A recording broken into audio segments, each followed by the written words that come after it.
नमस्कार सभी को, स्वागत है मेरे YouTube चैनल पीयूष मिश्रा 13 पर। और आज हम बात करने वाले हैं वेद व्यास के महाभारत का जो 79वां विषय है, महाभारत युद्ध में निष्पक्ष, उसके बारे में आज हम बात करेंगे। उससे पहले प्लीज़ चैनल को सब्सक्राइब कर लीजिए और सब्सक्राइब बटन के बगल में जो बेल आइकन है उसका भी प्रेस कर दीजिए ताकि मेरी वीडियोज़ को नोटिफिकेशन आपको बिल्कुल टाइम पर मिल जाए। वीडियो अच्छा लगे तो लाइक कीजिए और शेयर भी कीजिए आपके फ्रेंड्स और फैमिली के साथ ताकि हमारे चैनल ग्रो कर सके। तो चलिए शुरुआत करते हैं। पर शुरुआत करने से पहले हम जानेंगे कि पिछले एपिसोड में क्या हुआ था। पिछले एपिसोड में हमने जाना था कि किस प्रकार पांडव और कौरवगण ने अपना सेनापति चुना था अपने सेना के लिए, और वहाँ पर भीष्म के साथ कुछ वार्तालाप हुई थी आखिर में कि भीष्म को जब सेनापति नियुक्त किया गया तो भीष्म ने कुछ अपने कंडीशंस रखे थे, और वहाँ पर भीष्म ने ये कहा था कि जिस सेना का मैं सेनापति हूँ वहाँ पर अंगराज कर्ण का कोई भी स्थान नहीं है, और वहाँ पर कर्ण इसी प्रकार युद्ध से भीष्म के मृत्यु होने तक वो युद्ध से दूर रहे, और उनके भीष्म के मृत्यु के बाद ही कर्ण युद्ध भूमि पर आए थे। और उसके बाद की स्टोरी आज शुरू होती है।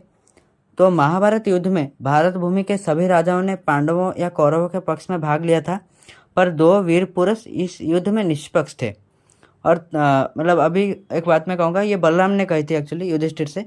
तो बलराम ने कहा कि धर्मपुत्र, यहाँ पर जितने भी राजागण एकत्र हुए हैं सब एक वृक्ष के पके हुए फल के जैसे हैं, इनका पतन अवश्य होगा।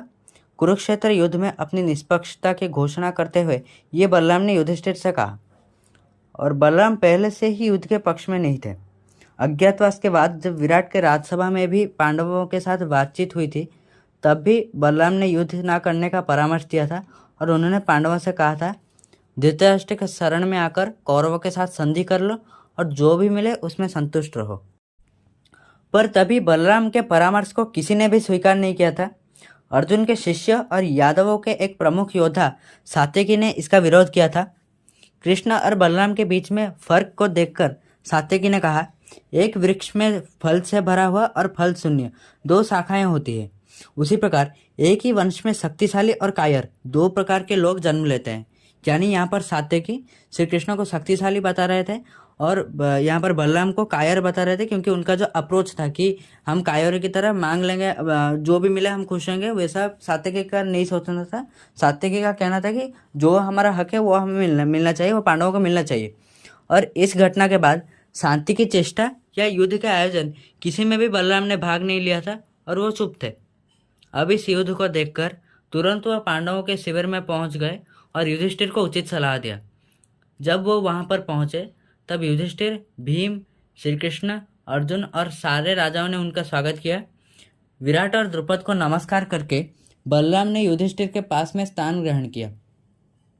युधिष्ठिर और कृष्ण की ओर देखकर उन्होंने कहा, बहुत भयंकर युद्ध आ गया है।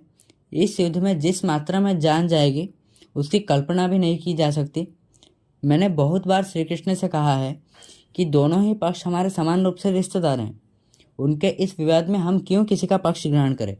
यदि पांडवों की सहायता कर रहे हैं तो दुर्योधन की भी सहायता करनी चाहिए। पर उन्होंने मेरी बात नहीं मानी। वो अर्जुन के मुख को देखकर वो सब भूल गए, मतलब मेरी सारी सलाह भूल गए। कृष्ण से ज़्यादा मेरा कोई प्रिय नहीं है, इसलिए मैं उसका विरोध नहीं कर सकता। पर भीम और दुर्योधन दोनों ही मेरे शिष्य हैं, मेरे से गदा युद्ध सीखे हैं। मैं दोनों से समान रूप से स्नेह करता हूँ, इसलिए मैं किसी का पक्ष नहीं ले सकता। मैं जानता हूँ कृष्ण पांडवों के पक्ष में हैं, इसलिए उनकी जीत होगी, पर मैं कौरवों का विनाश नहीं देख सकता, इसलिए मैं इस युद्ध के समय तीर्थ यात्रा करूँगा। बलराम पांडवों के शिविर से विदाई लेकर तीर्थ भ्रमण करने गए और महाभारत युद्ध में निष्पक्ष रहकर भीम और दुर्योधन के बीच आखिरी गदा युद्ध न होने तक कुरुक्षेत्र नहीं लौटे थे। दूसरे जो निष्पक्ष व्यक्ति थे वो थे रुक्मी, यानी, और रुक्मी के बारे में अगर कुछ बता दो तो वो है रुक्मिणी के भाई और श्री कृष्ण के साले का अर्थ यहाँ पे श्री कृष्ण के पत्नी जो थे रुक्मिणी, उनके भाई थे वो। और यहाँ पर ये थे मतलब दो निष्पक्ष व्यक्ति की मैंने बात की थी, एक थे बलराम और दूसरे व्यक्ति थे रुक्मी। रुक्मी विदर्भ के राजा भीष्म के पुत्र थे। रुक्मी कृष्ण से नफरत करते थे। कारण क्या है हम अभी जानेंगे कुछ ही समय में, क्यों वो कृष्ण से नफरत करते थे। और उनकी एकमात्र बहन रुक्मिणी बहुत सुंदर थी। श्री कृष्ण के रूप, शक्ति और उनके कारनामों की कहानियाँ सुनकर रुक्मिणी उनके प्रति मोहित हो गई थी।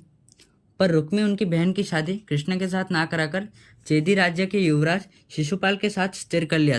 विवाह का दिन तय हुआ।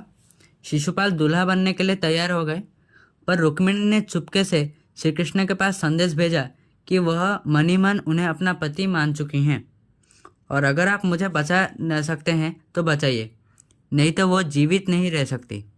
विवाह के दिन रुक्मिणी अपने दासियों और सहेलियों के साथ शहर के बाहरी इलाके में स्थित देवी मंदिर में आए पूजा करने के लिए, पर उनको ये संदेश मिल चुका था पहले से ही कि मतलब श्री कृष्ण ने संदेश में कहा था कि यहाँ पर आने के लिए, मतलब उस मंदिर को आने के लिए, और उनके हाथ में वरमाला थी। कौन? रुक्मिणी के हाथ में वरमाला थी।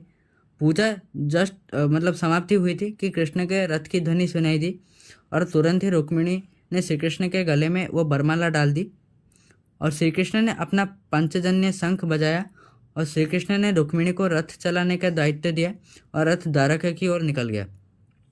कृष्ण के शंख की ध्वनि सुनकर रुक्मिणी को पता चला क्या हुआ है, मतलब उनको पता चला कि ये शंख तो श्री कृष्ण का ही है और वो शायद रुक्मिणी को ले गए हैं। रुक्मिणी को जब वो नहीं मिले भवन में तो वो उसके बाद बहुत क्रोधित हुए और उन्होंने अपनी सेना लेकर कृष्ण को पीछा करने का तय किया और वो कृष्ण का पीछा करने लगे। पर बलराम कृष्ण की रक्षा के लिए यादव सेना को लेकर विदर्भ की राजधानी कुंडिनपुर की ओर तेज गति से जा रहे थे। रास्ते में यादव और विदर्भ के बीच घमासान युद्ध हुआ। रुक्मिणी संपूर्ण रूप से परास्त हुए और कृष्ण ने रुक्मिणी के अनुरोध पर रुक्मिणी को जान से ना मारकर छोड़ दिया। कुंडिनपुर में रुक्मिणी ने प्रतिज्ञा किया था कि वो कृष्ण को जान से मारकर नहीं लौटेंगे, पर अभी पराजय के अपमान और लज्जा से वो वापस ही नहीं लौट पाए, क्योंकि उन्होंने प्रतिज्ञा किया था कि कृष्ण की हत्या करके वो लौटेंगे। पर अभी क्योंकि कृष्ण अभी भी जीवित है, उनको मार नहीं पाए, तो रुक्मिणी लज्जा के कारण वो वापस नहीं जा पाए और वहीं उनके सेना के साथ मिलकर उन्होंने एक नए नगर का निर्माण किया। कुरुक्षेत्र युद्ध के समाचार सुनकर वो एक अक्षौहिणी सेना लेकर पांडवों के शिविर में पहुंचे। और अगर आपको अक्षौहिणी सेना का अर्थ नहीं पता तो मैंने उसके ऊपर एक शॉर्ट्स बनाया, आप जाकर इस वीडियो के बाद वो वीडियो देख सकते हैं। मैं उस वीडियो का लिंक डिस्क्रिप्शन में दे दूंगा, आप वहीं पर जाकर तुरंत ही आप वो वीडियो देख लीजिएगा इस वीडियो समाप्त होने के बाद अक्षौहिणी सेना के बारे में जानने के लिए। और उसके बाद रुक्मिणी ने सोचा अगर वो पांडवों के साथ मिल जाएंगे तो श्री कृष्ण का प्रिय बनने का उनको मौका मिलेगा। उन्होंने ध्रुव नामक एक ऋषि से विजय नाम का एक धनुष प्राप्त किया था। ये इंद्र का धनुष था और श्री कृष्ण के सारंग और अर्जुन के गांडीव के तुलना योग्य था। अर्जुन से उन्होंने कहा, धनंजय, विराट कौरव सेना को देखकर अगर तुम्हें भय लग रहा है तो मेरे इस सेना को स्वीकार करके अपना भय दूर करो। इस संसार में कोई भी पुरुष मेरे बाणों का सामना नहीं कर सकता। युद्ध क्षेत्र में आप शत्रु सेना के जिस भाग पर आक्रमण करने को कहेंगे उसे नष्ट करने का उत्तरदायित्व मैं लूंगा। यदि आवश्यक हो तो मैं संपूर्ण शत्रु सेना को नष्ट कर सकता हूँ। भीष्म, द्रोण, कर्ण, कृप कोई भी मेरे आगे नहीं टिक सकता। अर्जुन ने श्री कृष्ण और युधिष्ठिर के चेहरे को देखा और हल्की सी मुस्कान के साथ कहा, भोजराज, मैं पांडु का पुत्र, द्रोण का शिष्य, कृष्ण का मित्र और गांडीव धनुष का अधिकारी हूँ। विराट के गोधन पर कब्जा करने के दौरान मैंने अकेले ही विशाल कौरव सेना को परास्त किया था। अब इस कौरव सेना को देखकर पांडव भयभीत नहीं है, इसलिए हमें आपकी सहायता की जरूरत भी नहीं है। आप अपनी इच्छा अनुसार यहाँ रह सकते हैं या कहीं और जा सकते हैं। रुक्मिणी अर्जुन के बात से अपमानित होकर दुर्योधन के शिविर में गए और वो जो सब हुआ वहाँ पर उन्होंने दुर्योधन से बताया और कहा कि वो कौरवों की मदद करेंगे। अभिमानी दुर्योधन के लिए वो सहायता को स्वीकार करना असंभव था जिसे पांडवों ने अस्वीकार कर दिया था। उन्होंने कहा, हे भोजराज, कौरव इतने पीड़ित नहीं है कि दूसरे का अस्वीकार किया हुआ हम स्वीकार करेंगे। इसी प्रकार दोनों पक्षों से रुक्मिणी अपमानित होकर युद्ध से दूर रहे।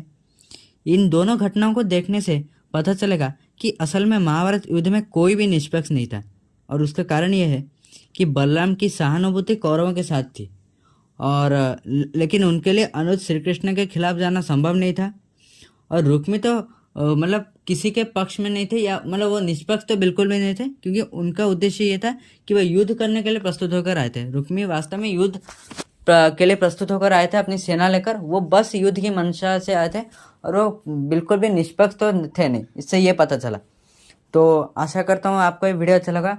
हाँ, और एक और बात कि मैंने इस वीडियो में थोड़ा सा मेरा स्पीड कम किया है। शायद मुझे लगा कि शायद मेरे जो पिछले वीडियोस थे मैं थोड़ा और तेज़ बोल रहा था, इस वीडियो में थोड़ा धीरे बोला है। और अगर सच में धीरे बोला आपको लगा तो प्लीज़ कमेंट में बताएं, और क्या आपके सजेशंस है मेरे वीडियो को लेकर, और वीडियो कैसा लगा प्लीज़ उसके बारे में भी कमेंट कर लीजिएगा। और आखिरी तक वीडियो को देखने के लिए बहुत बहुत धन्यवाद। और जाने से पहले प्लीज़ चैनल को सब्सक्राइब कर लीजिए।